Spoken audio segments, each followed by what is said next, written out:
Good evening, everyone, and welcome to the virtual Perez Art Museum, Miami. My name is Marie Vickles, and I'm the Director of Education. And tonight we are presenting the online version of our Local Views at PAMM program with artist Angela Bolaños. This live virtual Local Views program is presented with the generous support of the John S. and James L. Knight Foundation and features Miami-based artists sharing their practice and discussing works of art on view at the museum that connect in various ways to their own work. This casual 30-minute conversation takes place every Thursday online at 6 p.m. via Facebook Live and YouTube Live. I would like to sincerely thank all of you for joining us tonight. As a 21st century museum dedicated to representing the diverse and multicultural communities of South Florida, the Perez Art Museum Miami continues to strive to be a forum for open, honest, and at times challenging dialogue while creating understanding through the power of art. And tonight, I am honored to introduce Angela Bolaños, an artist and educator making work that urges the viewer to reflect in personal and meaningful ways. Before I introduce Angela, I would like to acknowledge and thank the incredible team of people that work so very hard to make these programs come together online. Thank you to Anita Bram, Associate Director of Adult Programs and Audience Engagement, Alan Mueller, Membership Manager, and our world-class AV team, Denise Faxis and Andrew Bird. We couldn't do this without you. Thank you all. All right, let's get started. Angela Bolaños is a Honduran-born artist living here in Miami, Florida. Her process-driven creative practice makes use of textiles, reflective surfaces, found objects, traditional media, and experimental techniques. Inspired by organic shapes, often juxtaposed with geometric shapes, patterns, and paper collage, the physicality of her work seduces the viewer with its rich texture, ebullient colors, and expressive movement. The creative journey of her work represents physical expressions of her continuous exploration in concepts of identity, perception, and the passing of time. The gathering, sorting, and patterning of ideas are integral to the development of her process, and the psychological convergence is a constant communal collaboration. Angela prefers to present her work in safe spaces where transparent dialogues can take place and serve as growth opportunities for individuals looking to become agents of change in their communities. As an arts educator, her mission is to create works of art conducive to critical thinking and interpreting. Angela is a prolific museum professional, having worked at institutions such as Oregon Museum of Science and Industry, the Bass Museum of Art, History Miami Museum, Coral Gables Museum, and currently as a teaching artist at PAMM. As you watch along this evening on Facebook or YouTube Live, please post questions for Angela. She will try to answer as many as possible in the Q&A portion of this evening's presentation. And remember, if you value this and other programs presented by the museum, please consider supporting us by going to pamm.org/donate. So with that said, please join me in giving a warm welcome to Angela Bolaños. Hi, everyone. Thank you so much for joining us today. I'm really excited to share my practice with you, talk a little bit about my art, where I come from, my community, the things that inspire me, where I'm looking forward to go in the future. I want to start with a few thank yous. I want to thank the Perez Art Museum Miami for giving me the opportunity and the platform to discuss my artwork. And I especially want to thank the people that make it possible. Marie Vickles, Anita Bram, Andrew Bird, Denise Faxis, for your continuous hard work in making this program possible and for creating an outlet for local Miami artists to connect with the community during these unprecedented times. I have watched almost every program up to this point, and I have learned tremendously from every single artist that has been featured. And I feel very encouraged to be part of such a vibrant, creative community.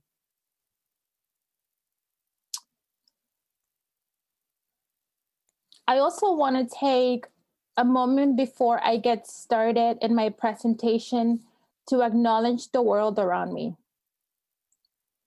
This presentation will be focused on my creative practice and the themes that I explore within it, and they tend to be of a more personal nature.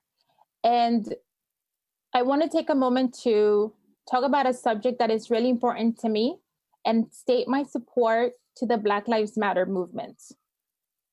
I stand with the Black community in their efforts to fight continuous systemic discrimination, disproportionate instances of police brutality, and racial bias. In the words of Martin Luther King, to ignore evil is to become an accomplice to it.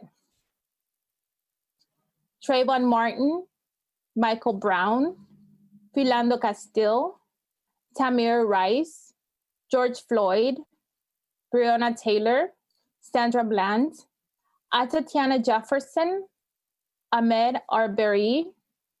Let's continue to say their names.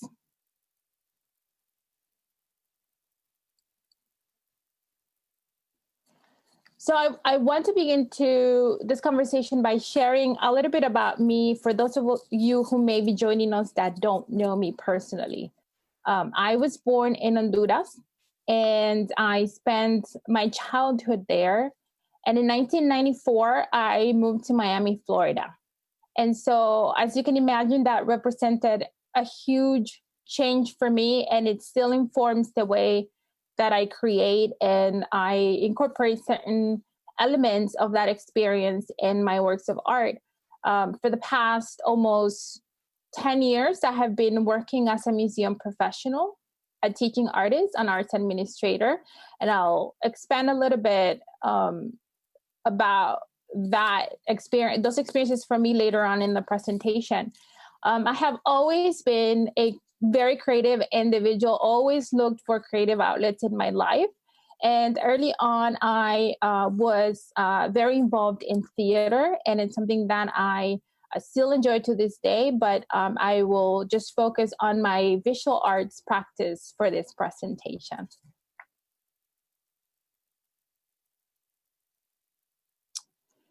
When it comes to my creative practice, I find that the process and my relationship with the materials that I'm using to create works of art, it's fundamental to me. And so I'm interested in exploring different ways of using those materials.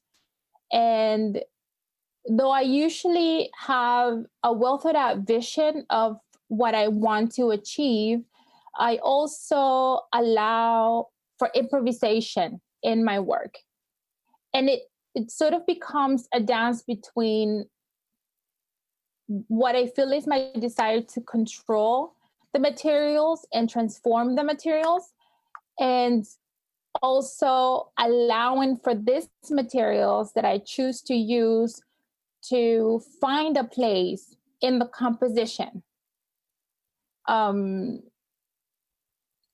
constantly asking myself questions as I create. I ask myself, what is art for me? How does it fit into my life? Why do I create?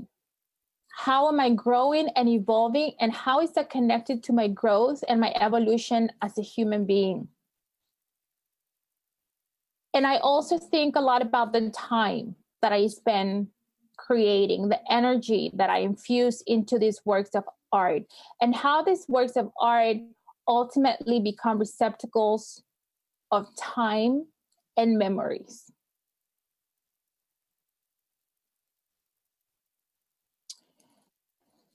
The first work that I'm going to share with you is a public work of art that I created in 2018. And then I wanted to begin with this work of art because I think it's very indicative of my design aesthetic and my affinity for patterns and using patterns throughout my work. I was part of the Venice and the Gables public art project for the city of Coral Gables. And this is a project that included around 30 artists. And we were commissioned, each of us was commissioned to design and paint an 8-foot replica of a Venetian praline, which were mooring posts that were incorporated in early designs in the city of Coral Gables as canal markers. And if you're local to the Miami-Dade County area, you are probably familiar with the Mediterranean architecture of the city. And so this pralines or this post were then dispersed throughout downtown Coral Gables in a temporary exhibit. And you could still find some of them today if you visit the area. And for my particular design, I used a combination of circles and triangles, and you can see that it's a fairly straightforward design. And once I've decided the color and the placing of the elements, when I have such a straightforward composition, I generally just get lost in the repetitiveness of the pattern.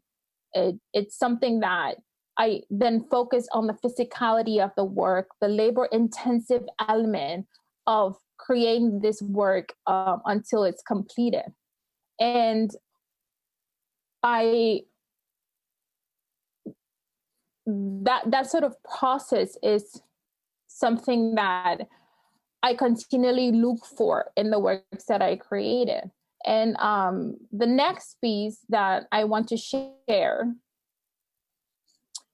is a piece that represents the genesis of my journey into incorporating textiles in my work. I wanted to add another dimension to my 2D works of art. Add a feel of energy for them to feel more dynamic, and perhaps add a sculptural element to the compositions that I was creating. And at the point that I was creating this work of art, I was working in a much smaller place, which has been the case for most of my life. And I think that physical constraints have definitely influenced and presented challenges in the way that I create, but it also lends itself to finding solution to those challenges. And so I think for this piece in particular, you can feel the layers in the work. You can feel there's also reflection of the physical constraints in which the work was created. It almost feels as if the work is trying to burst out of the frame. And I think that is a theme that continues, or an energy that continues throughout the works that I have created up to this point. And so I move on to a piece that is more recent, is larger in scale, and there is textile, and there are some of the same elements, but in this particular case, I make use of a garment that I deconstructed, and it's a piece that was given to me. It was gifted to me, and it made me think about the concept of keeping items, of having a trail, of being able to trace memories by keeping these objects in your life. I have always had this admiration for people that have treasure troves of memories of ancestors and family members and memorabilia of times gone by. And in a way to record, as a way to record history. I don't have that personally. And as I grow older, I find myself with a need to keep those items and to keep those histories with items. And so I decided to incorporate this piece in particular to my work of art. I was very attracted to it because of its decorative elements. And but then I chose a drop cloth as the background. And I'm interested in the contrast of this highly polished decorative fabric with a drop cloth, which is just about the most mundane, dirty, used item that you can find in an artist's studio. And I think there's a rebellious element to that, of perhaps concepts of imposed beauty, perhaps an internal struggle. And there's an organic and flowing nature of the lines of the colors that you're seeing surrounding the design. You can say that it frames the design and it highlights it, but at the same time, you can also say that it traps it. It traps its beauty. And it's an element of it that I find very interesting. And I'm also interested in precision and the precision of lines, the beauty of geometry. And it's for me, it reminds me of works that I admire, of artists that I admire, such as artists like Carmen Herrera, Genevieve Place. And so this work of art, it's also in conversation with the diptych that is coming up, which is also part of the same garment. And I think my work can also feel very graphical, very graphic. And when I look at these two pieces, I feel like I am inside my head. And it's, going back to this idea of precision in the work, I think it can be fairly unnerving for some artists, but for me, it's calming. I see the lines, the bold colors, the perfectly aligned elements of the work, and it brings a sense of joy and completion for me. I find that I enjoy organizing these elements. At the same time, it is the part of the process that can be frustrating for me if it's not achieved in the way that I have envisioned it. I also feel that I'm trapped in bold colors. I can't escape them.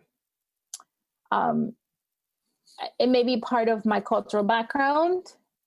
It may be the fact that I've lived in a city like Miami most of my life, where there is this chaotic, confusing energy at times, especially coming at such a young age. I think that made an impact on me and the way that I see the world.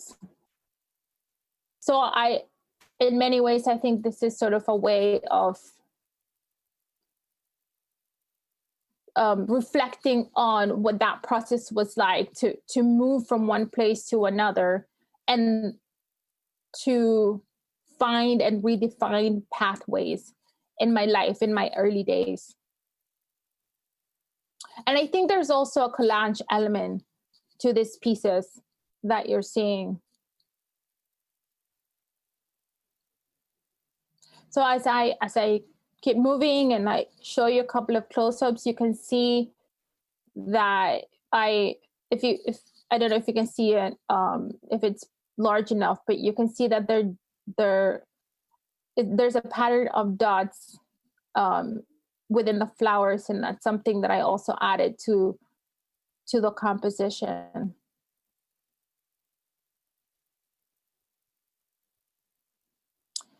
As I move along to the next piece, which I titled Entre Costuras, or Between Seams, I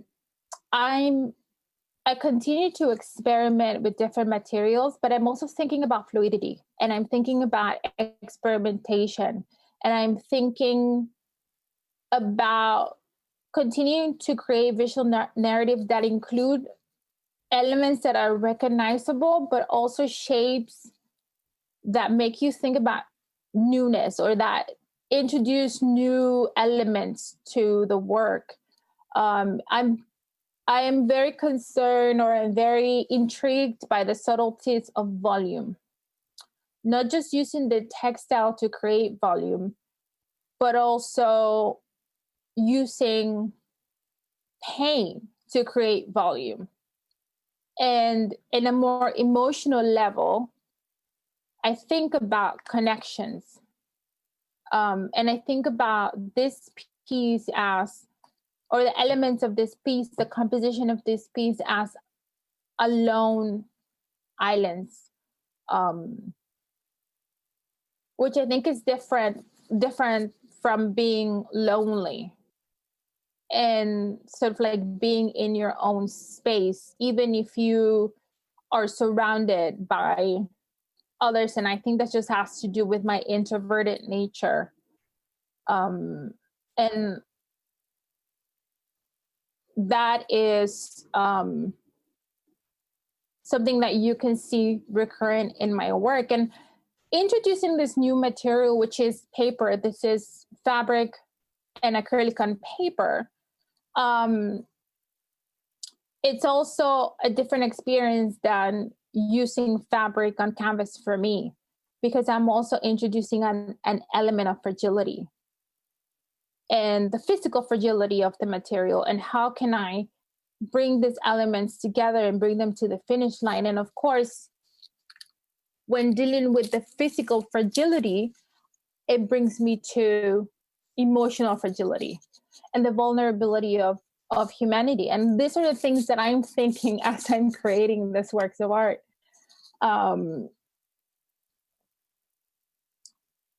So of course, when I'm thinking about fragility, then it takes me to reflection and to self-reflection. So it's as if I'm in a circle working with the same themes, and at the same time introducing new themes and new ideas into my work of art. And that brings me to my last slide, which is one of the more recent works that I have created using raw canvas. And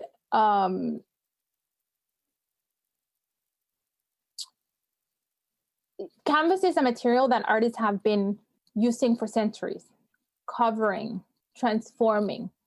It never takes center stage.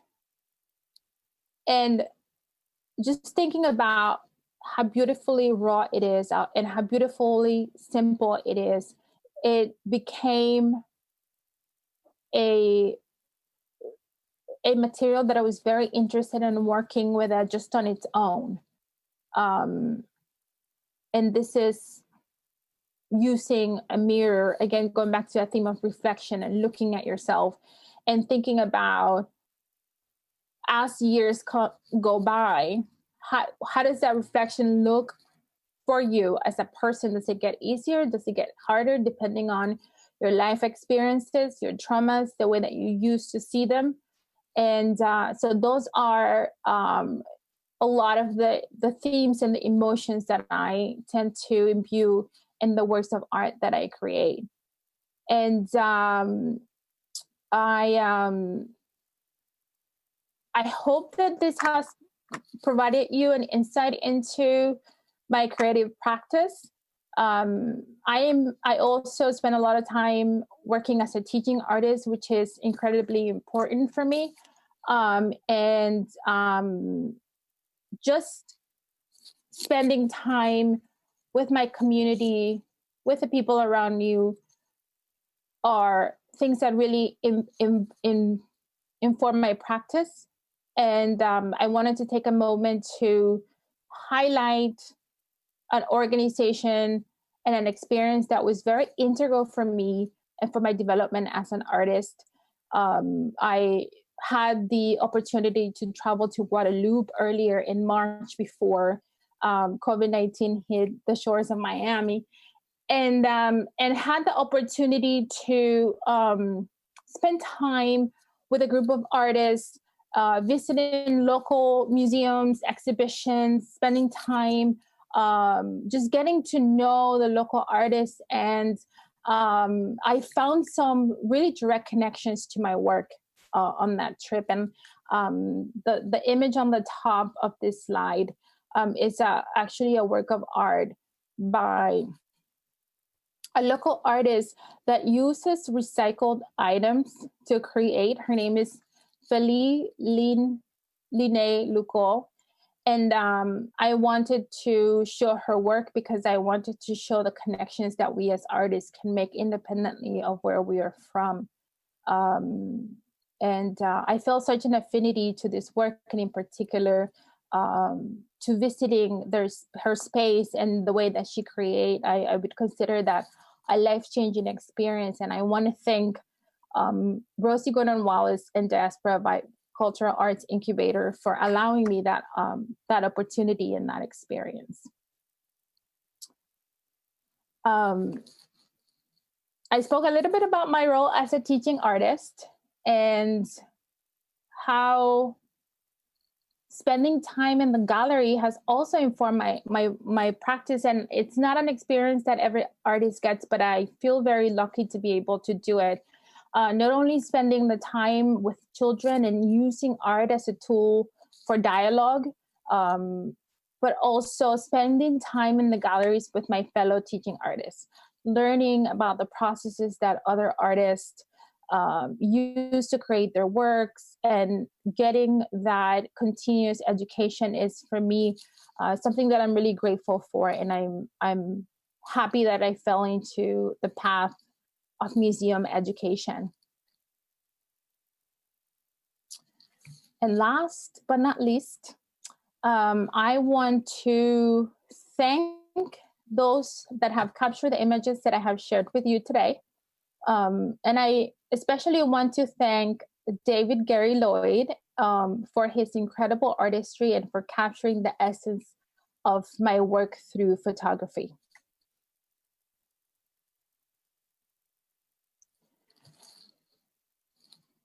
And if you feel so inclined to connect with me outside of this program and ask me any questions about my work of art, here's my information.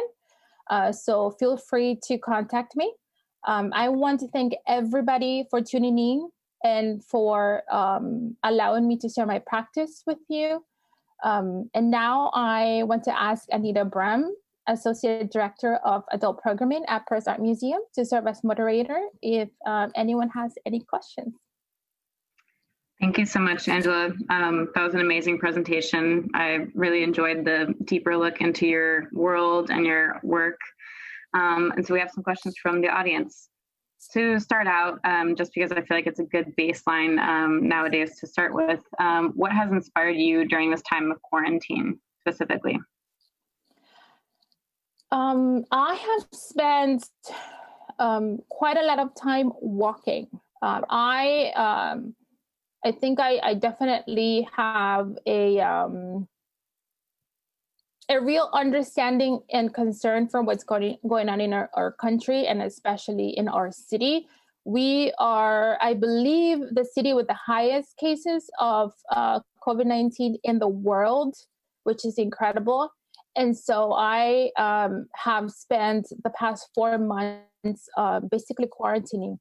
And I spent a lot of time walking, and so I know that I pause and look at things closer than I did when I was working and in the hustle and bustle of normal life as we lived it 4 months ago. So I pay a lot of attention to trees and leaves and streetscapes and flowers falling on the ground. People passing by, and I'm very inspired by those organic lines that I'm seeing, that I'm taking more time to look at when I'm walking outside. Thank you. That's great. We're certainly all spending more time outside nowadays, that's for sure. Okay, so I have a question from Claudia Siegel on YouTube. She asked, in your creative process, have you ever desired to reconnect with Honduras or countries in Central America in general? Yes, it's been really interesting for me because I spent most of my childhood in Honduras. And so I definitely have a deep connection with Honduras. but I have lived most of my life in Miami. I also lived about 8 years in Portland, Oregon, and I feel like these places definitely have defining spaces in my life and in my world. Honduras, in a way, feels a little bit farther away sometimes, and so it's a place that I have to continuously try to rediscover. I, as of late, found myself really looking into Mayan culture and the specific different native cultures of Honduras, the Lencas, and sort of like thinking about patterns. It's something that I may explore in the future, but I'm personally somebody that I don't really rush my process. So it's not something that it is presently what I'm looking to explore in my work, but possibly in the future. Right. Thank you. That's also hard to get to new places now. Okay, so we have a question actually from David himself. He said, "Beautiful work, Angela. I love the mirror with the canvas. Looks curious. Why don't you paint the canvas?" I didn't hear the question. Oh, sorry. He said, "Beautiful work. He loves the mirror with the canvas, but curious why you don't paint the canvas." Because I think it's the canvas itself is really beautiful, and I have painted the canvas all of my life. I have painted so many other things all of my life, and so constantly having this recurrent need to cover up surfaces. It was just really a moment where I looked at it for what it was, which is just a really beautiful fabric in itself, without it needing any alteration. Obviously, it's altered for the work because I cut it apart and I create the shapes. But I just wanted to I wanted to experience the simplicity of the canvas, and I think that may have something to do with me growing older and sort of like wanting to do the same thing in life, and my life is my work is a reflection of my life. Thank you. I think they look really beautiful as they are as well. We have a question from Maria Napoles. She asked, were you as a child or a young woman trained as a seamstress? Do you recycle, or does material come from memories of family and clothing? I'm not a trained seamstress. I do have a sewing machine, so something that I'm thinking if this quarantine continues, I may pick.